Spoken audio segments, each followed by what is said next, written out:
भगवान श्री कृष्ण 7वें अध्याय के श्लोक 3 में वर्णन करते हैं कि कौन से मनुष्य मुझ तक पहुंच सकते हैं। उनका कहना है, हजारों मनुष्यों में कोई ही मनुष्य मेरी प्राप्ति के लिए प्रयत्न करता है और उस प्रयत्न करने वाले योगियों में कोई बिरला ही पुरुष मुझे तत्व के साथ जानता है। प्रश्न है कि एक स्थान पर पिंड रूप में अर्थात सर्वत्र व्याप्त है। आगे कहते हैं, अर्जुन पृथ्वी, अग्नि, जल, वायु, आकाश, मन, बुद्धि और अहंकार, यह 8 प्रकार के भेदों वाली मेरी प्रकृति है। यह अष्टधा मूल प्रकृति है। इसे अपरा प्रकृति का नाम दिया गया है। प्रकृति जड़ है और चेतन अवस्था जीव रूप जीवात्मा है, और यह प्रकृति में रहने के कारण प्रकृति ही है, अलग नहीं है। प्रकृति से जीवात्मा उसका हिस्सा ही है। मैं ही परा और अपरा शक्तियों का उद्गम हूं। जगत की उत्पत्ति और प्रलय मुझसे हैं। श्री कृष्ण ने प्रलय का भी उल्लेख किया है। भिन्न भिन्न समुदायों में प्रलय होने का अपने अपने तरीके से वर्णन किया गया है, लेकिन यह जानना जरूरी है कि प्रकृति अनादि है, परिवर्तन होते रहते हैं, किंतु यह नष्ट कभी नहीं हुई। प्रकृति सदैव विद्यमान है। ऋषि मार्कंडे जी ने प्रलय को भगवान की कृपा से स्वयं अपनी चेतना से अनुभव किया और उसका वर्णन ऐसे किया। परमहंस जी के द्वारा वर्णित यथार्थ गीता में स्वामी अड़गड़ानंद जी ने ईश्वर दृश्य को अपने हृदय में देखा। मार्कंडे जी के बारे में बता रहे हैं, बाहर सब कुछ ज्यों का त्यों था। मुनि ने ईश्वर दृष्टा को अपने हृदय में देखा। कहने का तात्पर्य ये कि प्रलय भी उन्होंने अपने हृदय में देखी। बाहर सब कुछ ज्यों का त्यों था। अतः प्रलय केवल योगी के हृदय में ईश्वर से मिलने वाली अनुभूति है। भजन के पूर्ति काल में योगी के हृदय में संसार का प्रवाह मिटकर अव्यक्त परमात्मा ही शेष बचता है। यही प्रलय है। बाहर प्रलय नहीं होता है। मेरे सिवा किंचित मात्र भी दूसरी कोई वस्तु नहीं है। श्री कृष्ण आगे कह रहे हैं कि जल में मैं रस हूं, चंद्रमा और सूर्य में प्रकाश हूं, वेदों में ओंकार हूं और स्वयं का आकार हूं, आकाश में शब्द हूं और पुरुषों में पुरुष तत्व हूं, पृथ्वी में पवित्र गंध हूं और अग्नि में तेज हूं, संपूर्ण जीवों में उनका जीवन हूं और तपस्वियों में उनका तप हूं। काम और राग से परे जो बल है वह मैं ही हूं। पर ब्रह्म परमात्मा ही एकमात्र धर्म है जो सबको धारण किए हुए है। जो शाश्वत आत्मा है वही धर्म है। हे अर्जुन, मेरी प्राप्ति की इच्छा कर। सब कामनाएं तो वर्जित हैं, पर उस परमात्मा को पाने की कामना अति आवश्यक है। ऐसी कामना भी मेरी ही देन है। मनुष्य चाहे तो परमात्मा से मिलने की कामना नहीं चाहता, नहीं कर सकता।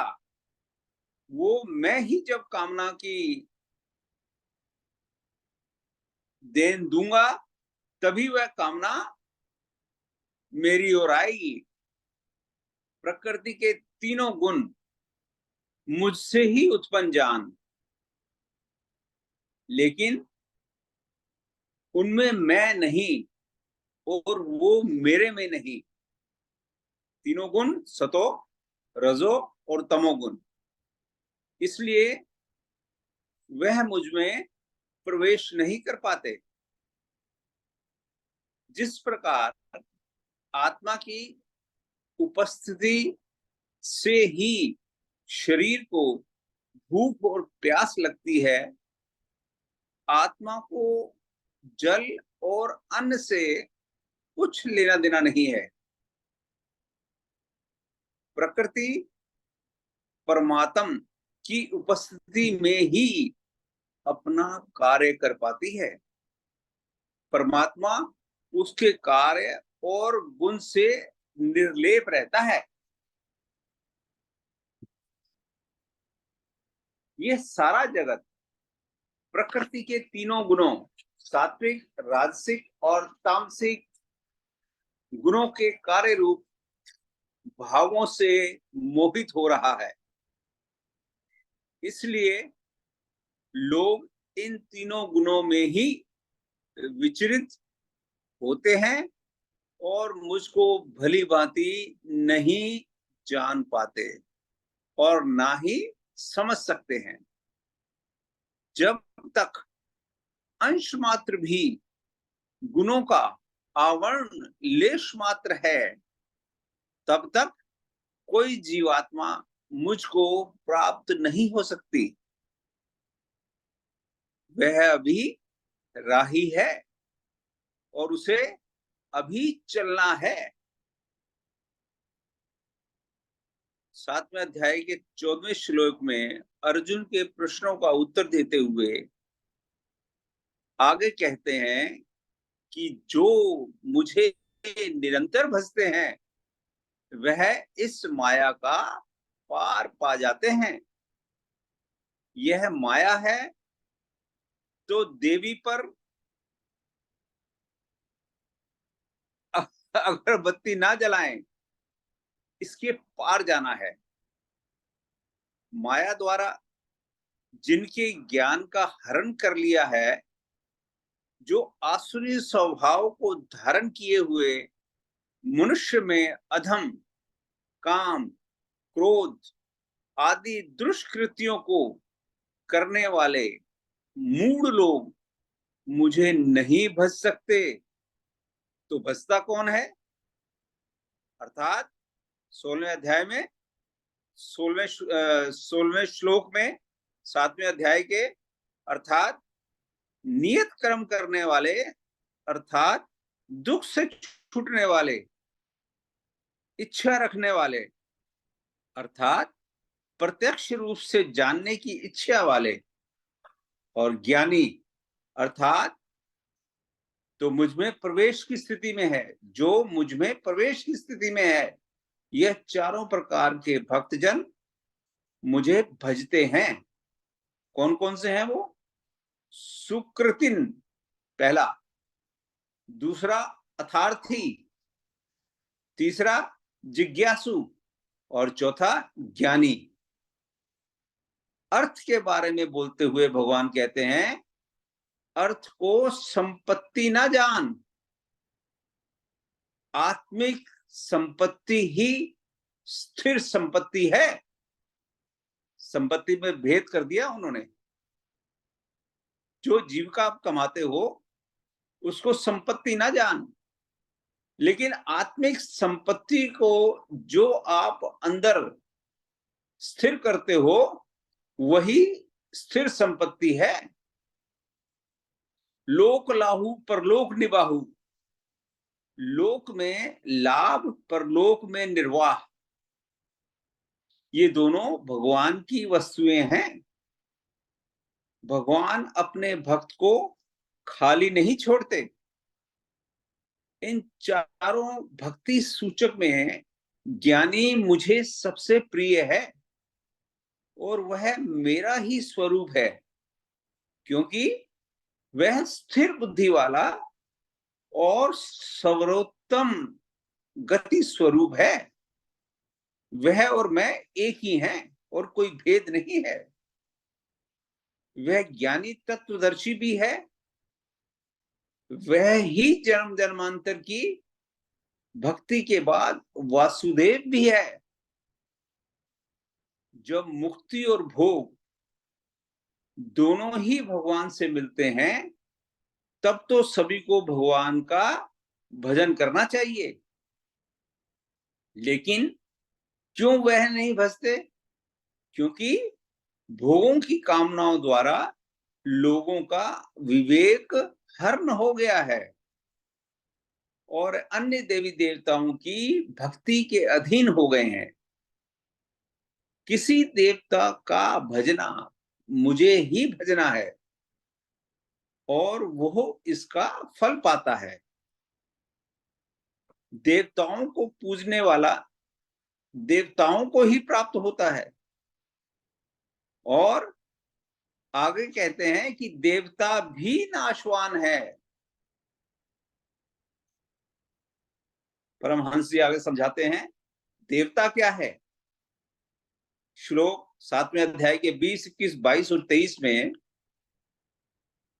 कहते हैं, आपके अपने सद्गुण ही देवता हैं और कहीं नहीं।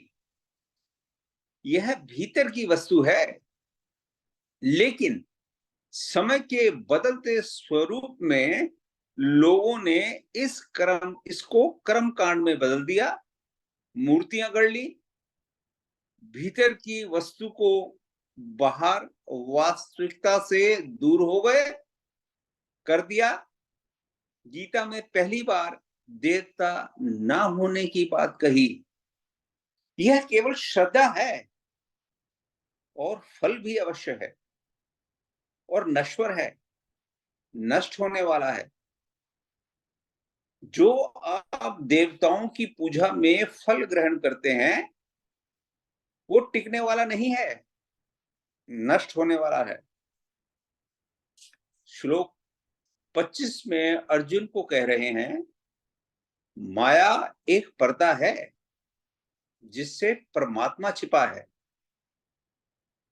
कृष्ण कहते हैं, मैं अपनी योग माया से ढका हूं। जो मैंने संसार में अपनी योग माया रची है उससे ही मैं ढका हुआ हूं और जीवात्मा योग माया में ही चक्कर लगाती रहती है। अर्जुन भी कृष्ण को मनुष्य ही मानता था, लेकिन जब भगवान श्री कृष्ण ने दिव्य दृष्टि देने पर उन्हें अर्जुन को ज्ञात हुआ तो उन्होंने योगेश्वर को जाना। 26वें श्लोक में कह रहे हैं, हे अर्जुन, मैं अतीत, वर्तमान और भविष्य सभी प्राणियों को जानता हूं, परंतु मुझे कोई नहीं जानता। तो कैसे जाने? 27वें और 28वें 7वें अध्याय के श्लोक में कह रहे हैं, पुण्य कर्म कर, नित्य कर्म कर, यज्ञ की प्रक्रिया जिन भक्तों का पाप नष्ट हो गया है, व्रत में रह के वह मुझे भजते हैं। तो यह 7वें अध्याय का यहाँ अंत है। 8वें अध्याय को आगे लिया जाएगा।